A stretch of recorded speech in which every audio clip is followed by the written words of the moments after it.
A shortage in attention deficit and hyperactivity disorder medications continues across the country. But how is this impacting our area?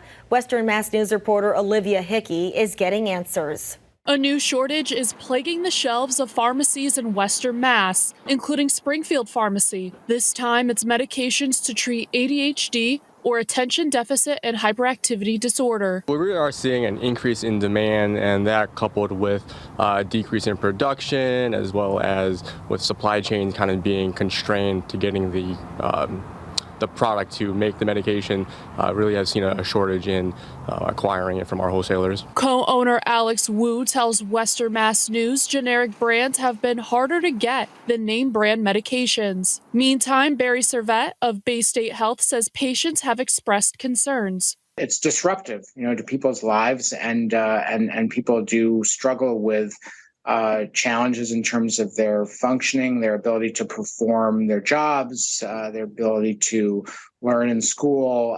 Sometimes for children, they have difficulty with controlling their behavior. We wanted to know what is causing the supply issues. Novartis Pharmaceuticals provided us with an update on their supply of Ritalin that reads in part, quote, "There is no issue with the availability of Ritalin LA, long-acting extended release. There is a temporary interruption of availability for Ritalin 20 milligram tablets, immediate release, due to a delay in the supply of artwork and packaging components. We anticipate this will be resolved in the next few weeks." Meantime, Sandoz Incorporated, a producer of Adderall, shares in part, quote, "In late 2022, we found that when a customer ordered more from us than what they forecasted, increased demand, we were unable to fulfill these orders. We petitioned the DEA for an increase in volume, with some requests accepted and some denied."